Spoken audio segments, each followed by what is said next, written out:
Go ahead and share tonight's episode with someone, with a friend.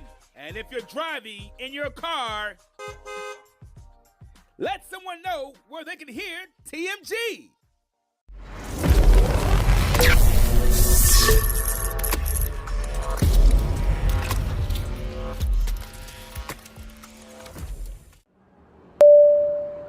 It's time to get on board. TMG is taking off. Hi, everybody. Welcome to TMG. I'm your host, Travis Patton Sr.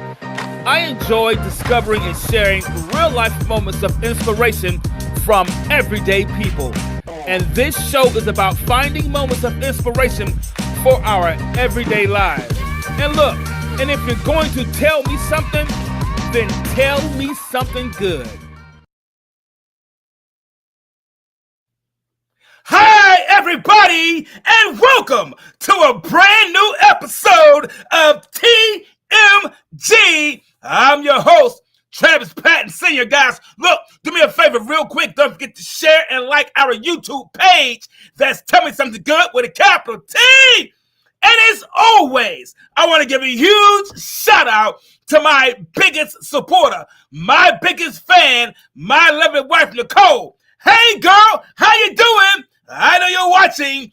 I know you're listening. Man, tonight's episode is going to be amazing. I got so excited when I was preparing for this episode. I almost started to interview myself. I did. I promise you, man. I started to interview myself because I learned so much. Each episode just gets better and better. And guys, I learned so much in this episode, and I got some really special guests tonight, guys, that's going to blow you away. I'm not going to delay it, but thank you, everybody, for joining. Thank you, everybody, for coming on in. If it's Thursday, guess what? TMG is streaming, and I'm so glad you're here. Guys, a little bit. Everybody knows that this show is all about finding moments of inspiration in lives. So if you have an inspiring story that you would like to share and maybe come on the show, guys, do me a favor. Drop us an email at tellmesomething21@gmail.com. That's right, tellmesomething21@gmail.com. Hey, so Travis, listen, man, I know someone that has a great story. They would love to come on your show, man, but I don't want to come on your show. I'm a little camera shy. That's okay. Send us their email anyhow at tellmesomething21@gmail.com, and you can even remain anonymous if you'd like. See, there you go. You don't even have to come on camera. But I'm so glad that everyone is here. Guys, everyone knows that this show has a few affiliate sponsors. So what I'm going to do now is play that sponsor information. Once I'm done, we're going to come back. We're going to dive into this show because this is going to be good. Don't go away. Don't go nowhere. We'll be right back. Walmart is a proud associate sponsor of TMG Tell Me Something Good podcast. Please use the special link bit.ly/Tell Me Something Good and visit our sponsor. Remember, I may earn a commission when you buy through this link. Fanatics is the place to go for all of your officially licensed sports gear from your favorite sports and sports teams. Use the special link bit.ly/Tell Me Something 21 and pay a visit to our sponsor today. Remember, I may earn a commission when you buy through this link. Guys, there it is. Please use any one of the special links that's in the chat, guys. Visit our sponsors. I'm not sure you know this or not, but spring football is here. Then fall football will be here before you know it. Get your favorite jerseys by visit one of our sponsors. Guys, Tonight's episode is going to be simply amazing. I do want to say this in case you weren't aware of it, guys. The month of April is World Autism Awareness Month. And guys, if you did not know that, 1 in 36 children has been identified with autism in the U.S. according to the CDC. Now, that's around 1% of the world's population has us on an autism spectrum disorder. Now, that's more than 75 million people, according to research conducted by the CDC. So 1 in every 100 children are diagnosed with autism spectrum disorder. Now, listen, to do our part, we can spread the word of awareness, inclusion, and equity by discovering ways to help in our local areas. Guys, if you didn't get a chance to catch tonight's topic, tonight's episode, guys, it's called Finish the Course. Yeah, I know that could go so many directions, but we're going to stay on course so we can finish the course. Guys, as you know, we're talking about World Autism Awareness Month here in the month of April. Let me say this. If you were to ask any parent, ask most parents, if they feel their child is special, or if they think something is special about their child, they will answer yes. I don't know a parent that won't say, yeah, my child is special, girl. Yes, my child can count by twos. Whatever it is. If you ask any parent, they will right away tell you that their child is special. They will answer yes, and whether they are gifted athletically, academically, or artistically, or in some cases, they may be gifted in many areas. But for the most part, parents believe there is something exceptional about their children. And this doesn't change if the child has a disability or a neurodiverse student on the autism spectrum, like we will discuss today. But with low retention rates, now we're talking about going to school, but with low retention rates of students on the spectrum in colleges, it's becoming increasingly difficult to see these bright students finish their course. Guys, our guest tonight will talk about why it is important to finish and to cross the hurdles students face and what we can do to help support our students. Listen, do me a favor. I want you to give a huge TMG welcome to our returning guest with me tonight, guys, on the show, Loretta Smith, her son, Dr. Kelvin Smith, and Dr. Diane Hudson. Guys, how y'all doing today? So glad you are here. Don't tell me I got you guys all on mute. Dr. Hudson, there you go. Say something to me, Dr. Hudson. Thank you so much, Travis. I'm so excited to be here again with not as excited as I am, Dr. Hudson. Not as excited as I am. You guys, the last time you guys were here, you rocked it. I didn't tell you this, guys, but the last time you were here, your episode was one of the highest downloaded episodes I had. Oh, great. Wow. Yeah, it was one of the highest download episodes. People really liked what you had to say. They really liked your input. They really liked the dynamics of everybody. So I say, yeah, it's a no-brainer to get you guys to come back this year because what you were saying, what you shared resonated with so many people. I'm not talking about in the United States. I'm talking about around the world. Wow. That's amazing. So your message really got out there, and it rang bells with people. Dr. Kelvin over there chilling. Look at him. Dr. Kelvin's just chilling. Yeah, what you had to listen, Dr. Kelvin. Listen, guys. I'm going to get started. I promise you. Dr. Kelvin said something the very first time I had he and his mom on the show, and I will never forget what you said to me. What you said, Dr. Kelvin. You said being on the spectrum is your superpower. I am never forgetting that. So I thought about a hero with super abilities. I said, yeah, this guy is incredible. So it stuck with me, Dr. Kelvin. It's never going away, man. It's in my brain. I'm glad.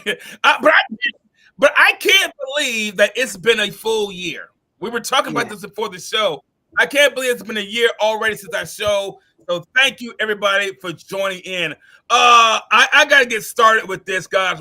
I gave some information, some numbers out there earlier, and I know we were talking about retention and going to school and how people on the spectrum, those individuals on the spectrum, what's it like to be in college? Dr. Kelvin, you finished college, you graduated from college. And as we will find out, guys, that alone is an incredible feat within itself as we provide some additional information. So before we take a look, I do want to say this, before we take a look at academic hurdles, though, at any academic hurdles, as Larissa says, neurodiverse students.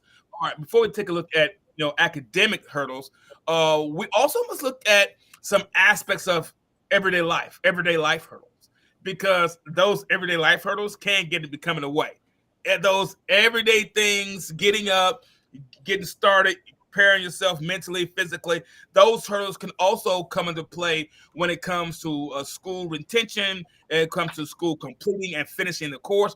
Those things absolutely can come in the way. So we got to look at some of those everyday hurdles of life as neurodiverse students or an adult with what challenges they might face. So what would each of you say are some of these challenges? And I'm gonna start with you, Dr. Kelvin, because you finished your course. You went to school. You had to do all that stuff that we're talking about. So what were some of the everyday challenges, my friend, you had to deal with? Absolutely. So I just wanted to say, hey, Travis, and hey, everyone. Thanks all for providing this platform today for me to highlight the strengths and needs for autistic individuals such as myself during Autism Month. So as I look over my life as an adult on the autism spectrum, I actually awake every day, even to this day, on E. And what I mean by E is like on empty socially. I know that I have to deal with social interactions every day. I have to read social cues. All of that is difficult. That drains me every day. So I have to recharge daily in that specific area. I spent my life actually like a deer in headlights, wondering like what question they're gonna ask me, what are they looking from me, what are they expecting out of me, and that kind of heightens my anxiety. And I actually have to learn how to self-regulate myself, minimize meltdowns and shutdowns in my brain, and I'm around neurotypicals daily during my job and in my daily life, who have no clue how I view life. People say that we're isolated, and the truth is that we don't technically isolate ourselves. Y'all kind of isolate us, and it's not y'all personally. It's just but neurotypicals kind of do have that because our way of thinking is completely different. I actually back in middle school, I did try to mask myself to try to fit in with them, try to be buddy with them. But I actually was teased and isolated by doing so. So I just decided to just be my authentic self. I decided just no, it's not worth masking. I just want to be my authentic self. The way that we carry ourselves as for those people under the autism spectrum is looked down upon.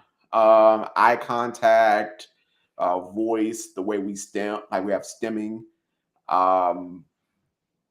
It seems awkward to you, and the way that we think and see ourselves is considered weird and kind of wrong. But the truth is that we're just different than from y'all, and we're just logical thinkers. I'm not wired to be fake. I'm not wired to be deceptive, manipulative, being a liar, have a facade, this mask or something. But unfortunately, the world is full of people like that, and I just don't fit. Neurotypicals are wired to be focused on people and social interactions and feel like how they viewed by others. But I'm wired to focus on facts, knowledge, information, details. I've reached a point in my life, thanks to my mother next to me, where I have the skills to be able to cope and function in society and advocate for myself and maneuver where I must. But every day that I'm done with what I need to do, I can't wait to get back to my bubble. I need to go back. I have my safe haven in my room where I feel safe and happy. But I am blessed enough to be able to be, even outside, be surrounded by my mom, family members, coworkers, and friends who do love me and allow me to be as authentic around them. And as people on the autism spectrum, we have our own strengths and challenges. We're very intelligent. We have exceptional talents, as Travis said earlier. But they need to be nurtured by our parents. And we have excellent memory skills, and we're definitely good problem solvers. Other things that we're really good at is, we're loyal to y'all. We are highly dependable. We respect everybody. We're, we want to, do well by you. And there's, we're not going to lie to you. We're going to get the job done. We get our deadlines on time. That's one of the big things about me. Like, I've never been like, I need some help with that part right there, Dr. Kelvin. but like everybody can depend on me to get a piece of job, like some work done for a time frame, for a deadline. I've never missed a deadline because I just feel like it's like I take it more of a, what's the word? Like a respect thing. Like, I respect your time, and I just want, and for me to respect that time, I give back to y'all with my work for you. So all these qualities and traits that we have are positives. Now, of course, there's some challenges that with me initiating and organizing, carrying out tasks sometimes, seeing others' point of view, but and seeing the big picture. But my big thing, I ask for clarification questions every time, and I ask for assistance when I need it. It may sound like a basic question for a neurotypical, but for someone like me that have a tough time seeing the big picture, I ask all these questions. So my mom asks me all the time on a scale of 1 to 10, every time I'm done with work or when I'm done with every day in the PhD, she asks me, like, on a scale of 1 to 10, how happy I am. And I'm usually fluctuate about 7 to 8. Sometimes it can be a little bit higher than that. Sometimes it can be a little lower than that. But she's just gauging my mental health, and that's a great thing. And she tells me daily to go be great and live my life unapologetically authentic, and that's just what I do. Man, Dr. Kelvin, first of all, let me say this, Dr. Kelvin. Kudos to you for everything. You were very articulate, Dr. Kelvin. Extremely articulate. You are able to express your thoughts very clearly, very well. I've been on that for the time we've been talking. I'm gonna have to get with you on that time thing, Dr. Kelvin. I'm gonna have to get you on that. I'm just kidding. But a lot of people do struggle with things as far as getting things done in a timely manner. I'm like you in a sense, Dr. Kelvin. For some tasks, when you give me things to do, I'm in a hurry about it. Some things are like, I'll get to that in a minute. But there are some tasks I do. They ring very clear, and I had to throw my whole self behind it. If I'm volunteering to do something, they say, Travis, we just need somebody to sweep. I'm going to sweep. I'm sweeping the palace because I feel you should. I do. Don't laugh at me, Larita. I do because I think if you're going to do something, you should do it with full passion. You should do it with your full heart behind it. So I certainly understand it. So there are everyday challenges that individuals or neurodiverse students, and we're specifically talking about neurodiverse students here, guys. There are everyday challenges that Dr. Kelvin mentioned that he had to deal with. One of the first things he said, there were social cues. Oh my gosh, he said, I had to learn how to deal with people. I had to learn how to deal with people when they want to be bothered, when they didn't want to be bothered, when they want to be approached, when they didn't want to be approached, how to approach them, what to say. And you said something, Dr. Kevin, I do this all the time. When I get around people, oh my gosh, I have to recharge. Are you kidding me? For the first first year of my marriage, my wife thought she thought I just didn't like to be around people. She's like, dude, what's you? I told her, and then she finally realized my daughter and I we're both introverts. We have to be around people. Will be that way, but after that, oh my gosh, my batteries are drained. I mean, I need to go sit somewhere in a room by myself, listen to some music, or Dr. Kevin, don't laugh at me. I know I gotta play video games because I already do it. But I have to recharge my batteries. Like literally, I feel like a battery has just been drained of energy, and I have to recharge. But so social cues, that had to, Dr. Hudson, for neurodiverse students or people on the spectrum, how big is that? That is huge. And I think from my experience working with neurodivergent individuals, it's really a lot about how other people are willing to take time to understand someone else's different communication needs. Like Dr. Kelvin said, so many people that he interacts with don't really understand the way that his brain thinks. And Correct. That can be really challenging because you're trying to navigate this neurotypical world and it's not very accommodating. If you're not going to advocate if you're not going to advocate for yourself, it's tricky. And the expectation in terms of social cues is that we all follow these neurotypical norms and rules, and everybody knows them, but that's not true. And it's also kind of boring, I think, really, if we all did it the same way. Be like everybody else, act like everybody else, talk like everybody else. Mm-hmm. Yeah. So, I mean, those pieces are critical. And I think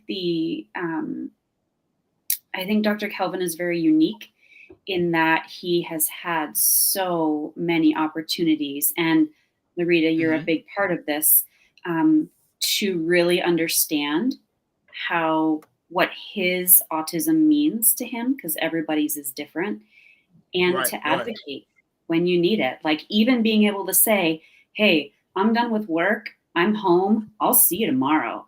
I am going to my room and I will see you tomorrow.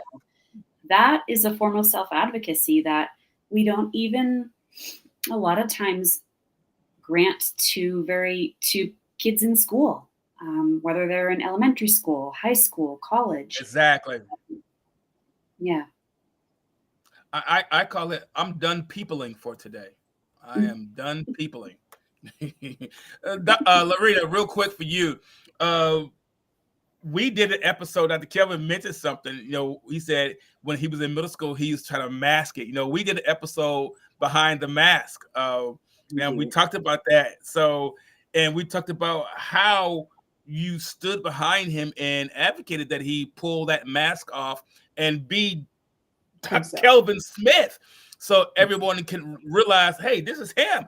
And he's a fun guy once you get to know him. Really, I mean, y'all just don't know. Dr. Kelvin is quiet when he's on the mic. But before the mic comes on, so he's a real fun guy to hang out with. See that sly smile? Say, you're not fooling me, Dr. Kelvin. See, he's laughing, man. So I did want to interject just a little something. Go for it. Yeah. I need you, because how was it watching him navigate some of these day-to-day challenges? Yeah, for that question, it was challenging. And a lot of times, I just want your audience to know I just didn't wake up one day and all of a sudden I was the best advocate in the world. I had to learn as a parent. That's good. What is it that I needed to be for my son? And, what he needed more so than me being judgmental, he needed a parent to educate themselves, and he needed me to be a good listener as well. I think that was one of my biggest attributes, is to listen to his point of view, and not only that, to look at life through his prism. For me, continuing to learn how to support Kelvin as an adult, I've gone through all the stages with Kelvin, and it can be challenging to this day. We had a disagreement earlier today, and he had to kind of redirect me and really help me to understand. And I'm glad he's at a stage in his life right now that he can do that.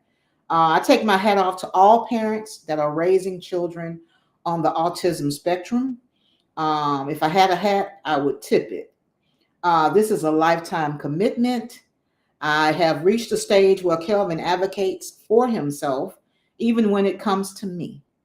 So he lets me know his needs and if I'm off track.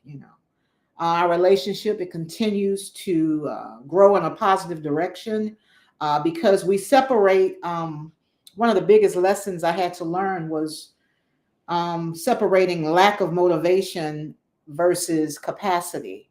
And really, Kelvin taught me this. I got it wrong many, many times, Mom and Dad. And what I mean by that is, a lot of times, Kelvin, I'll ask him point blank. If I have a task for him to do, I'll just ask, is your response to me a lack of motivation, or is it a lack of capacity? And he'll let me know right out what it is. A lot of times it's simply that he doesn't want to do it. He hasn't prioritized it. And then there are some times where there are some nuances involved where he really does not have the capacity to do it. So that really, really hit home for me. He lets me know if I'm triggering him. I have been a trigger a lot of times. And when that happens, he goes into defense mode. I'm sure a lot of your audience will be able to relate to this. And when I say defense mode, what I mean is sometimes you can back your child into a corner where they have to just come out and protect their feelings, and if they feel that they're being attacked. So Kelvin really, really taught me how to manage that. So he lets me know about those areas. I'm a student now, and he will speak up for himself. The only thing I encourage daily is for him to go out and be great. Preparation equals success, and at this point in his journey, production on the job daily. Just keep producing. Kelvin enjoys bridge. He's an avid bridge player. I love to see him go out on Sundays to the bridge clubs and get out some. We travel. We love to cruise each year, and we do activities around the city. But at this point in stage in his adulthood, he kind of leads it. He lets me know when he needs to recharge. He lets me know when it's time for me to let him go and be who he needs to be in his life. So I've taken truly a back seat at this stage, and watching him throughout his whole life is really, really, I want to encourage all the parents, whatever level they are with their kids, you can get to a point where I am. And so when you ask the question about what life has been, it's been a ride, and I'm here for the long haul whenever he needs me. But he's at a stage now where he'll let me know. he'll tell you when to put the brakes on. He's like, wait, hold on, pump the brakes, Mom. Put the brakes on. Yeah. And I do. I know. I could tell you do. I could tell you could easily. You could tell the dynamics between the two of you. It's wonderful there. Look how buddied up and how close they're sitting, guys. Tighter than two peas in a pod. I had someone on the show last week, a couple weeks ago rather, and her daughter is 4 years old and on the spectrum, and she's just starting out with her, and she's loving the whole ride. She's where you were, Loretta. she's at the beginning stages of everything. And what you're saying, I know she's listening to the show. What you're saying is encouraging to her because she sees the long view for her child going to college, graduating, being like Dr. Kelvin. So Dr. Kelvin being on this show is so encouraging to her right now. Kimberly Pittman, I know you're watching. I know you're listening. Yes, Kinsley can do it. As you can see, there's Dr. Kelvin right there. And Loretta can definitely help you out. So I'm gonna hook you guys up so you can talk with her and let her know. Help her out. Say, girl, you can make it through this. You can make it through this. And I'm also giving your information too, Dr. Hudson, as well. I saw what you do on your website, Dr. Hudson. Guys, so we're talking about school. Now let's transition from high school. All right, we're out of high school, out of middle school. We're talking about college now. And we're talking about going to college, retention in college. Those individuals or neurodiverse students on the spectrum going to college and finishing the course. That's what we really want to talk about because it matters that you finish the course. It doesn't matter how long the race is. You still have to finish the course. Doesn't matter how short the race is. You still have to finish the course. How can parents, and we have a parent here, how can parents, educators, and support around neurodiverse students assist with the transition from high school to post-secondary education? And I want to begin this one with Loretta and Dr. Kelvin. And the reason I want to begin there because you guys just went through that. So how do parents, educators, and those who support neurodiverse students help make that transition from high school to post-secondary education like college or university? That had to be weird for you guys. Yeah. So from my point of view, for educators, I think that they should be trained in how to prepare autistic students for college by focusing on their strengths, not really their weaknesses, their strengths, and understanding of their needs. They also need to attend workshops and training by autism professionals so they can learn how to work with autism students and understand the accommodations and supports that they need. Now, for the parents, their role for their child is absolutely critical in transition support. Actually, when I was in high school, my mom actually prepared me, equipped me with the tools needed to be successful in college. Some examples would be social skills, being able to function enough, communicate enough to get my needs met and to advocate for myself. Independent living skills. I had to learn how to cook. I had to learn how to clean, personal hygiene, be able to wake up myself in the morning, be able to drive myself, get to school on time, get to my classes on time, shopping, sweeping, what have you. Whatever basic thing I have to do it. The big thing I want to tell you is like the academic ability. Like in high school, I had a 4.2 GPA and I was in the top 10% of my class, but that's not enough. That's not enough to succeed in college. I needed, classroom readiness skills. I'd know, how do I read, more effectively? How do I take notes effectively? Good study habits, resiliency. I mean, college life is going to knock you down. It knocked me down plenty of time. How do you get back up? And one of my biggest things is being able to self-regulate myself. Recharging again. Find that safe place, find that safe haven, find that bubble that we like to go to. Protecting your mental health. That's a really big thing in college when you're in the really expanse space, this vast space in campus, and there's no structure to it at all. You have to actually find your own structure in there. Mm-hmm. Otherwise, you'll go crazy. You don't know how to protect that mental health. Like you don't know where everything is and all that stuff. So preparation is the key to success, as my mom eloquently stated.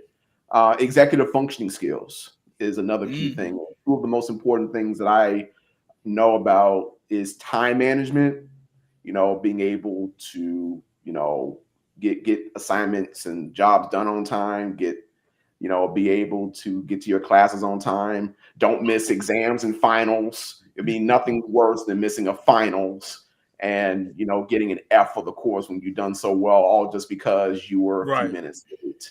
I mean, nothing's worse than that. Now, I've never dealt with that, thankfully, but I've heard horror stories. I don't want that happening to the viewers who are, where this is most relevant. And also organizational skills. Have a planner in place, have, some sort of structural routine in place, because that's where we thrive the most most of us is, being able to know where everything is, where everything is, when it's happening, and knowing what to expect. It really helps us, lessen our anxiety a bit. And the academic ability was secondary. In fact, that's one of the major messages I wanted to send to the viewers is, I mean, I hear, parents are like, oh my goodness, my child is so smart and he's a valedictorian or a salutatorian in high school, and they're going to do all this stuff, and they get into high school and they drop out the first year because they didn't take it, or college, excuse me, because they didn't have these skills that my mom imparted to me. That's the message there that I wanted to send. And another thing is how the parents' role, their paradigm had to shift from being a micromanager. See, like before, my mom was a micromanager of my life. She made all the decisions for me. She had to fight for me, my rights every time. She had to call everybody, advocating for me and all that stuff. But she had to realize that for me to be successful in the college setting, I had to be in the driver's seat. I had to have a input in my life for me to even a chance for success in college. So to be a successful independent adult. So over time, she became a supporter and a partner for me. And it was difficult for her to let go. I admit that. But I just needed to learn these independent skills. I had to. And it was hard. And having to speak up for my own needs in college, because there you're considered an adult. That's right. That's right. You're an adult now. You're not in high school. You're not in middle school, elementary. You're in college now.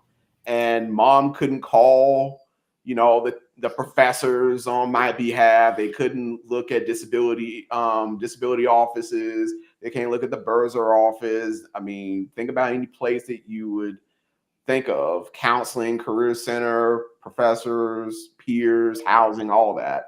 Now, the good news is I can always help prepare for those talks by calling my mom and help me prepare to know what to talk about. But ultimately, I have to be the one that goes in there and talk about what I need to have done and get business done. I had to get myself up. No call from mom. All I had back when I was in Auburn and Georgia Tech, all I had was an alarm clock. That's all I had. No, my mom wasn't gonna do it. No friends were gonna do it. Nobody, just me. It was my responsibility to be able to get to where I need to be on time, learn where everything is, learn the trolley, bus routes, however you navigate campus, because I didn't have a car in college on campus. So the important thing there is to start early, for parents to start early with your child, and over time let go and give more responsibility to your child so that they will be more prepared for college life. Dr. Kelvin, let me say this real quick, Loretta, before you add to that. You have no idea how many people you've just helped with that. Just with the part where you say start early with your child and gradually kind of as they grow, you grow with them. And Loretta, I know it wasn't hard. I mean, it wasn't easy. Because this is your baby. We see Dr. Kelvin, but this was your baby. So we understand when that's your baby involved, how it is. And you had to make those transitions, and it's and support comes in many ways. and Dr. Kelly mentioned it, transitory support. You have your, if we're going to support people, no matter what it is, we have to be able to transition when they transition. We have to be ready mentally for that transition. The physical transition is what it is. They're going to either live at home while they're in college or not. But it's the more of a mental part that we got to deal with on that. Dr. Hudson, let me ask you a question. Real quick, guys, because I want to dive into the meat of our discussion. Dr. Hudson, let me ask you a question. We were talking about how important it is for that to happen. And don't worry, Loretta, I'm coming back to you because I want to hear your part as a parent on this as well. What did you have to? Because there's still some stuff you had to do too as a parent. He said, "Mom had to learn how to let go." Dr. Hudson, how? What does that kind of look like? That transitory support for neurodiverse students or those who are on the spectrum. What does that look like in terms of what a person needs to do and how they make that preparation? Because Dr. Kevin said something. Well, when you're in high school, the parent is the advocate. But once you go to college, I learned that individual must identify themselves as an individual on the spectrum. The parent can't do it. The parent's not there. In high school, it's a law. In Alabama, it's a law that the parent has to, the school has to report it. But once you're in college, you're an adult. You have to report it. You have to be the one speaking up. So what does that support kind of look like, Dr. Hudson? Right. I have to giggle because none of us talked to it. Like Dr. Kelvin and Loretta did not share notes ahead of time, but my notes, what I wanted to say is aligning so well with everything that they've talked about. And so one of the things that I want to reiterate is starting early and helping your child to be flexible and handle setbacks, be resilient, come back, problem solve, ask for help, all of those things. And that has to begin way before high school. When we think about the transition into college, a lot of us just think about 9th, 10th, 11th, and 12th grade. But particularly for someone with a disability, particularly if they have difficulty with communication, social skills, executive function, that all needs to be addressed way before high school and continuously. As a practical activity, I really am impressed when kids start to attend their own IEP meetings, whether that's middle school, middle school or high school, ideally middle school, because that's where they're going to begin to understand the complexity of how to put together an educational program that works for them. It can be overwhelming, and so there are steps to learn and supports to provide, but attending and leading those IEP meetings, I think is really critical, because that's where you're going to get your experience of advocating for yourself, talking about your strengths, what is it that you need, but doing that with a wide range of people who have very different perspectives, right? So your school principal in the meeting is going to have a different perspective on what's important for the IEP than the school counselor. And being able to have that as something you've already done, that's kind of in your muscle memory when you head off to college and you're doing all of that advocacy with disability services offices, career centers. When you're doing that for yourself, will give you a leg up. It won't feel quite as intimidating or scary, and it'll get you over the hump of, if it doesn't go well the first time, I'm willing to try it again. And again, those skills go back to way into early childhood, elementary school, of just trying again. Absolutely. So it takes in other what I'm hearing, on our show a couple of weeks ago, I told you I have a young lady whose daughter's 4 years old, who's on the spectrum, and she's already beginning that process. So it takes, and Dr. Kelvin said this earlier, routine. You got to have established routines and stick with it and continue to go with it. Okay. That being said, I just want to throw something out at you guys. I'm gonna throw some out at you. Only 36%. Let me put it this way. Yeah, only 36%. And I got this information, you guys, not off the top of my head. Just let you know, I got this from Autism Spectrum News, so right. a verifiable source. Only 36% of young adults on the autism spectrum attempt post-secondary education of any kind between high school and their early 20s. This does include 2-year or 4-year colleges.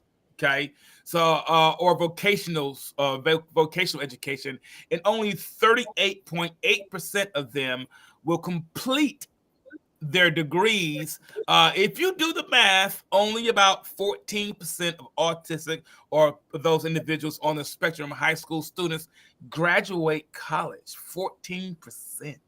I gotta ask you guys, do these numbers alarm anyone here? And why should they sound an alarm for everyone that's listening? Dr. Hudson, I'd love to hear your perspective. Oh, I absolutely would. Do these numbers, because what alarm should they be sounding to us? I definitely want to hear you, Dr. Hudson. Yeah, it's when I hear that, it's almost unbelievable to me. And yet I can see how for most students who have not had the support, the experience, the practice, the repetition, the routines that, like, for example, Dr. Kelvin has had, I can see why you'd be likely to not finish out college. I kind of went and grabbed a couple just for comparison purposes. I like to kind of look at these numbers in context. And so the National Center for Education Statistics has all sorts of information as well. And their most recent data from the school year that ended in 2020, which we all know that was a little bit different, they only had 21% of undergraduate enrollment was students with disabilities. Wow. Overall, students without disabilities from high school to college was like 80%. So even in the context of this, these percentages, the beginning percentage is very, very small. So when we even say 36% attempt school, that's 36% of 21%. Attempt. Yeah, of attempting. Yeah. Yeah, exactly. Yeah. And I think it really means that as a society, we're really selling ourselves short. We're missing out on people who have spectacucular talents and such unique and interesting ways of looking at things and solving problems. If you get everybody thinking the same way, solving one problem, you're only going to come up with one solution, right? And that's everybody has the same solution. Exactly. Yeah. So, I mean, I think it's really, as far as like thinking about the long-term ramifications, like we're missing the boat on a whole bunch of folks who could contribute really, really amazingly to their communities. But the system itself, the way it's set up, or, whatever skills they're not fully being supported with, are big barriers. That was my next question I was going to ask. Because when you hear things like that, Loretta, Dr. Kelvin, and Dr. Hudson, when you hear things like that, those numbers, and again, 36% of 21, when you hear things like that, no numbers of retention, the first thing comes to mind is why? Why is the number so low? Why is the number like the way it is? And that's the first question. And you said the barriers can be, lack of support. It could be systemic. The system isn't designed, and we know this. The world isn't designed for anyone that isn't built like them. If everybody wears blue, then everybody wears blue. But one person wears green, the world's like, what? Where does green person come from? The world wants everybody to and everything to be the same. It's not designed, and I think you hit the nail on the head, Dr. Hudson. The system isn't designed to handle students that are different, because when they do go to college, they do have to self-identify. Maybe it's many reasons why they don't self-identify. We talked about that in one of the other episodes, masking, putting on masks, Dr. Kelvin hit it, trying to fit in, be like everybody else. Well, if I tell everybody I'm different, they're going to treat me different. They're going to look at me different. I'm going to act different. And I had to fit shoes that don't fit me. My grandson came over one day, and he's 2 years old. 2 years old. So he came on up one day, and I had just taken off my shoes, right? And so he put my shoe on his foot, trying to walk in my shoes. Oh, we thought it's all cute, but he kept falling. He kept falling. And the reason these challenges continue to exist because we're trying to force people to wear shoes that weren't made for them. Man, and they keep tripping and falling. And that's why it's happening. And so many other reasons that Dr. Hudson brought out. I got to get into this meat, man. This is some good stuff. Larita, as a parent, you've been there for Dr. Kelvin for all his life. Again, we see Dr. Kelvin, you see your child. So that's why it's so different. So you've been for Dr. Kelvin all his life. You had a chance to see him in every situation in life, both good and bad. Now, can you describe how crucial of a role that situational factors such as physical health, employment in the home, and family responsibilities or family dynamics play a key part or a key role in motivating neurodiverse students to pursue education beyond high school? Yes. This put me in a different set, because one of the things that I've never brought out on your show is that when you talk about situational factors, you're looking at an African-American male here. Okay. There you go. So when we talk about numbers and research and things of that sort, we don't have enough research to look at the multiple issues that you face coming from a different culture. Wow. So Kelvin started out the gate as an African-American male behind the 8 ball. So he started out with a situation. Yeah. And so on top of that, add autism. And there's not enough research. I was searching it. Maybe Dr. Hudson can steer me in a direction, but I couldn't find it. A lot of studies that are done by researchers, it doesn't include how race impacts the success. I did want to speak a little bit about studies that show that access to quality health care or the lack of that is a major factor. And it really is, because Kelvin wasn't officially diagnosed till he was 10. But I had him evaluated when he was 4. And so they would not. There was a 6-year gap.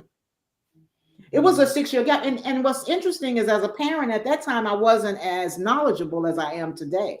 So when I said, he was diagnosed at 10, it's not like at 10 years old, the light came on. I had already had him evaluated. They said that he didn't meet the criteria at the time. So guess what? Here comes a lot of labels of learning disability, conduct disorder, all of these things.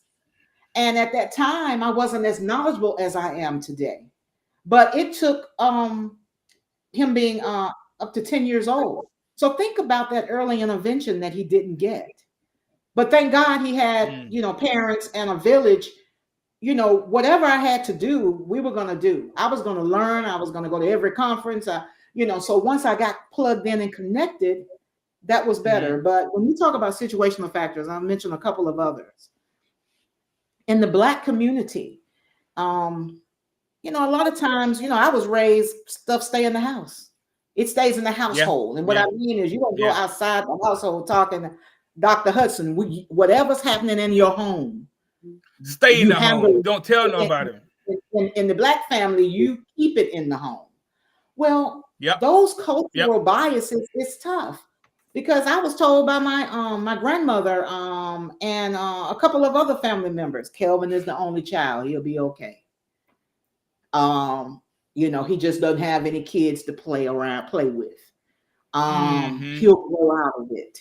You know, but you know, a lot of parents feel, you know, like, you know what, it's something different about my child.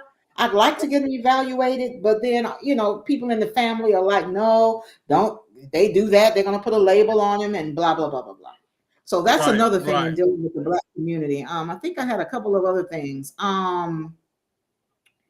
Studies show that for those who seek care, for those of us who do seek care, children, African-American children are 2.6 times more likely to be misdiagnosed.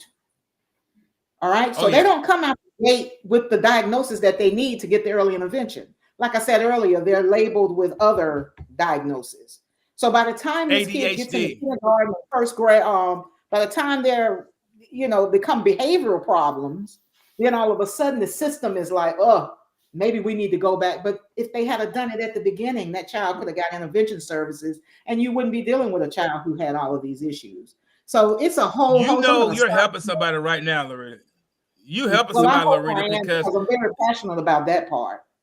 You know, because there are so many parents that are dealing with that right now. Well, the thing is, we know that are facing that right now. Yeah, but we know that, and I'll end on this. We know that all children are being diagnosed more. That's why it's such an increase in the number. 1 in 36 now, or something like that. Yeah. But the issue that we have is that a lot of our kids, especially in the African-American community, they're being diagnosed, but they're being diagnosed late. They don't get it initially when they go in, you know, whoever is testing them. Like I said, Kelvin's an example, 4 years old. And he didn't get his diagnosis till he was 10. So those are some situational factors. Oh, and in that 6-year gap, I guarantee you, in that 6-year gap, Loretta, you got notes from teachers saying he's misbehaving. You had stuff in that 6-year gap. That's the gap that you start saying, wait a minute, something's got to be going on. I know this kid is not just coming to class wrecking havoc. And you got, you know, suspensions, maybe, you know, teachers conference, maybe another teachers conference, detention. All these things play situational factors that are playing. And you're reading my brain on the situational factors. I was like, I wonder how much of this impacts individuals of different cultures, like cultural wise. Where does this play a part? You know, when they say, "Oh, you're of the African Americans, of you're this culture, so you're supposed." They're just acting out. No, and you know, every year, guys, and they do this with children. Children get immunized. There are immunizations that children must have. You know, it'll be mumps, measles, you know, whooping cough. You know, there are immunizations that infants must have. I wonder if it would be difficult for autism diagnosis for every child as well. We think it's important enough to do immunizations for every child. We do immunizations every year. Kids get immunized. Why is this, or is it something important that we can't just say, hey, you know what? A child has been born. Let's go ahead and do a test for autism. Let's go ahead and see if we need to screen them to see if they're on the spectrum. So that way the parent and the support can begin earlier. Then that way they're well prepared, and that way they're well prepared for their student, well prepared for their child. I can't even imagine your child. A guest that had on my show, Kimberly, she said her child is 4 now, but for 2 years she never said a word. Yeah. Never said any. Can you imagine that? Can you imagine that? And what goes through your mind as a parent? You start thinking, what did you do? You did something wrong. You broke. Oh, you start doing. Your mind goes crazy. What if you had an early on detection or early on test, and screening, and the parent could be more at ease, ease anxiety in a lot of those cultural bias, because now everybody's getting all this, getting immunized for autism as well, say on the spectrum. I think that'll help out a whole lot. Dr. Hudson, this is for you. I specifically chose this for you. I think you could have an input here. There are also institutional factors. There's some institutional factors. You spoke to it briefly earlier, such as policies, support programs, financial aid, staff responsiveness that also impacts retention for students on the spectrum. Can you elaborate a little bit on how some of these factors can become barriers, and how can a parent work with the institution to help their students? Yeah, the barriers are, you have to be so savvy and you need to be so persistent, because the barriers can just, literally stop you, right? You just keep coming up and up against them over and over. Policies and support programs, there are public universities all have, at least in the United States anyway, they'll have disability services departments. The extent to which those are, helpful for students, it varies. I think some places are maybe more receptive and more responsive. But again, the onus is on the student to reach out to that organization.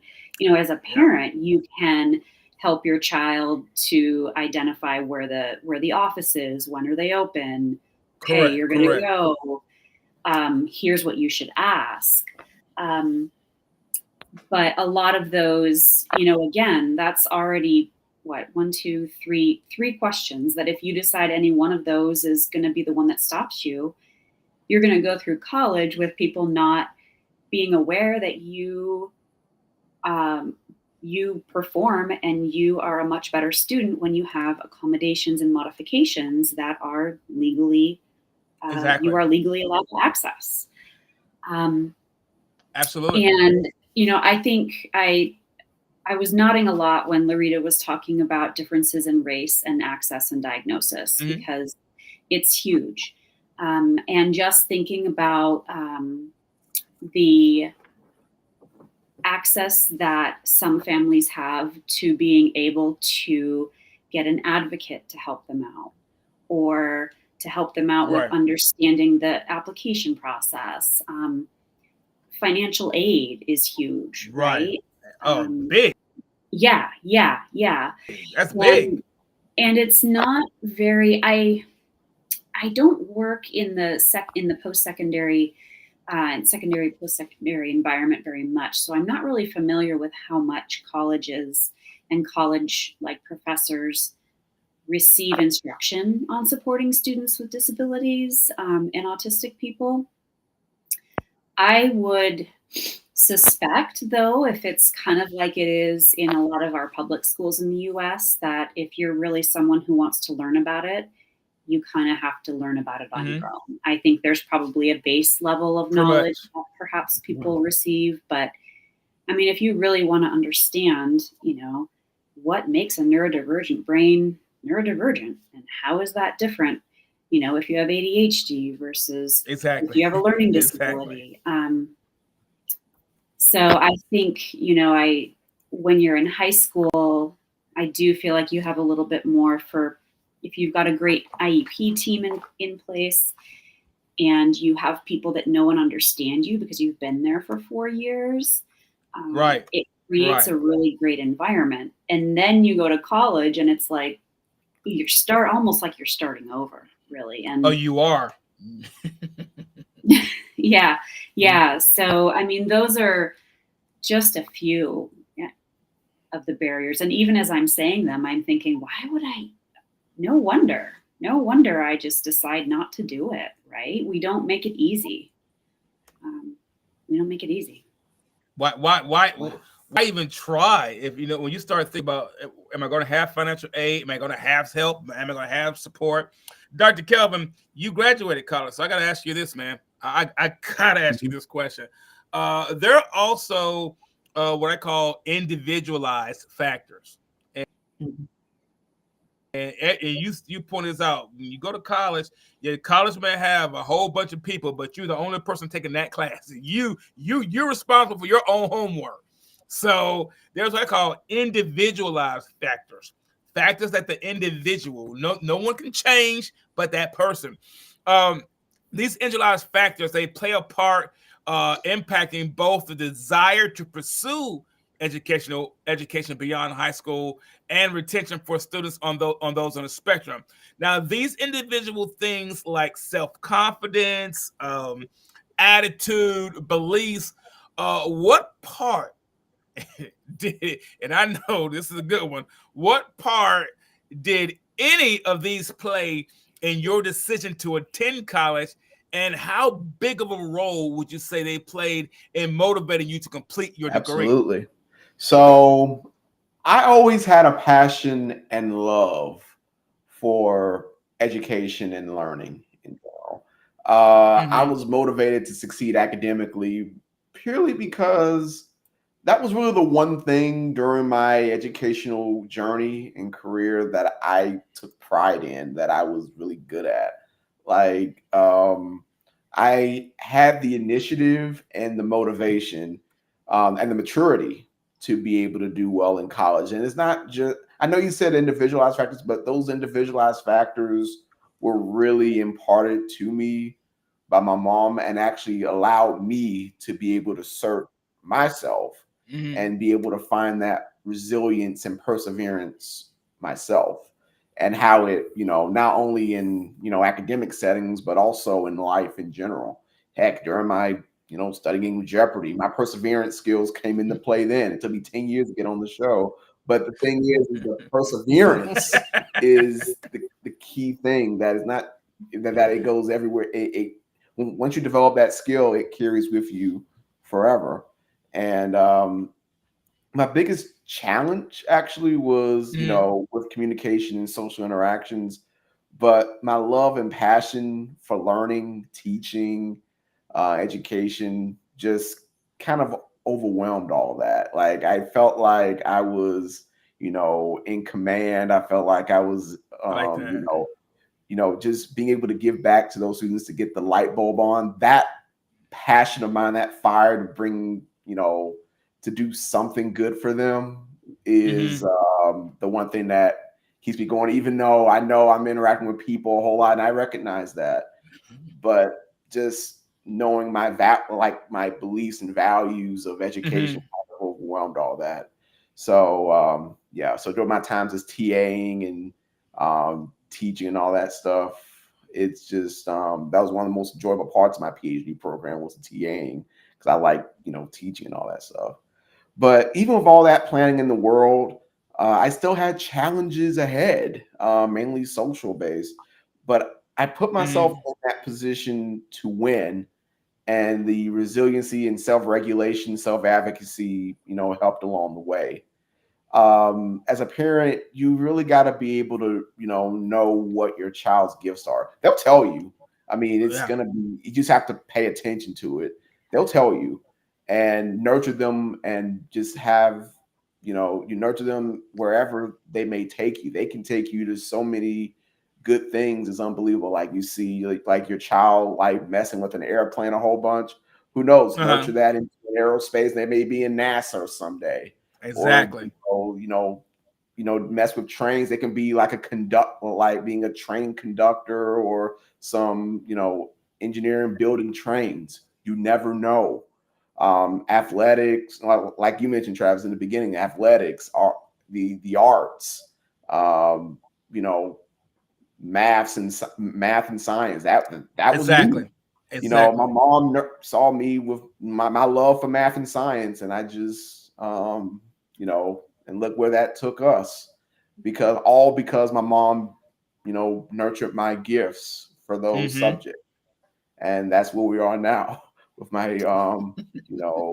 and happy as can be. So just encourage, your child to be able to find their own individualized factors but your parent really has to be not just a manager, but a supporter and partner for you. So yeah. What I'm hearing, Dr. Kelvin, from you, when I'm hearing you talk and speak about this, what I'm hearing is, as parents, find what your student enjoys doing. Find what your child enjoys doing, and those individual factors like self-confidence, believing in themselves, and all those things will begin to come natural to your student, to your child. Don't focus on the negatives. What can they do? Every child, every person has something good and positive that they can do. So what I'm hearing from you, Dr. Kelvin, is, Travis, it wasn't easy, but I focused on the things that I enjoy doing, and she nurtured and she grew those things. So that helped me to build in my self-confidence. So when things were challenging, when they did overwhelm me, when I did need to recharge, I could always look back and draw my strength from those things that I like, from my passions. I kept hearing the word passion in teaching, passion in teaching.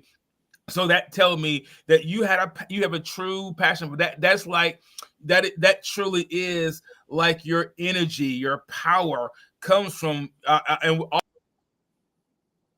all of our power comes from our passion and comes from teaching and sharing knowledge. That is your go-to bag. That is your bag that you'll go to, and that you can reach in and pull out, and you'll draw strength from. So Loretta, whenever he's feeling maybe challenged, he'll go into that bag. He'll go into teacher mode. He'll go into educator mode. So if he goes into teacher mode, don't fight him. That means he needs to go into that bag at that time. That means something's happened that he needs to go in that bag at that moment and pull it out and put on the hat and go and become teacher Dr. Kelvin, because that's who he is. That's what he needs. That's what he needs. So these numbers can be turned around, though, guys. We can turn these numbers around, doing things differently. But Dr. Kelvin, you and your mom, you guys share a unique bond. You guys also provide tutoring services for students. Ask you guys a quick question. What ages can parents reach out to you about? And you also spend time educating others and speaking to crowds on neurodiversity while motivating listeners. So where can you be reached, and what age can parents reach out to you about? All right, I can take that. So our program is actually a 3-part package consisting of academic coaching, transition support, and parent support consultation. So we reach out to high school and first year college students. I can actually personally relate to those students on the spectrum, mainly because I've lived it. That's the big advantage there. And my teaching style resonates with those students because they think logically. We think logically. We don't like to just take everything for face value without knowing where it comes from. So I break down that material. I analyze that material in a step-by-step process. And because that's how I learned effectively. And I stick by this mantra that I've basically, developed during my time: making the complex simple. Make the complex simple. And but yeah, the 3-part is, first part is academic coaching. That is where I where it includes subject matter support and increasing the development of study skills and logical thinking. Be able to justify your thinking prevent second guessing, know that you can back up, your answers with evidence and facts, something that we enjoy. We want to be able to back that up and be confident and have the self-confidence to stand by that, knowing that we have it. And they able to grasp material easier. Being able to set goals and weekly objectives, note-taking techniques, reading strategies, and that's just a snippet. I can do much more than that. The transition support, that focuses more on the executive functioning skills, including increasing student ability to effectively communicate and self-advocate for themselves. Be able to consistently create a plan and follow through with it. See, it's not enough to just make the plan, you got to actually do it. Increased understanding of very tough concepts, and time management, organization, prioritization. I focused on those skills during that time. And then finally, where my mom comes in with the parent support consultation. So in that, she offers to parents to discuss roles and transition. She shares how she navigated that transition process with me. And those that are interested in learning more about what my mom and I do, is y'all can visit our website at www.klspeaks.com or email us at contact@klspeaks.com, or you can phone us at 205-595-8261. We're here to empower those families under the autism spectrum and help them win. That is our mission. And my mom and I are passionate about that, with helping you not only academically, but also, mentally and emotionally. Hopefully we can touch your families in a positive way through our services. So, yeah. Cool. I love it. Making the complex simple. Dr. Hudson, you do a lot with students as well. You do a lot with everyone as well. You work with students on the spectrum, providing them with necessary tools to help improve their social, language, and life skills. Where can you be reached, Dr. Hudson? So I have a website. It's www.advancedbehaviorchange.com. Or you can email me, just Diane, Diane, at advancedbehaviorchange.com. I work individually with kids as well as do parent coaching. I'm going to be adding some group parent coaching here coming up, because that the community piece, I've been getting some feedback, is really critical, just so you don't feel like you're the only parent out there hanging out, doing it on your own. And then social groups as well. And so there's a lot to the business, but it's really, really fun, really, really rewarding. And it's just what I love to do. Love it. I love it, guys. I absolutely love it. Guys, this has been an absolutely amazing episode, an amazing show.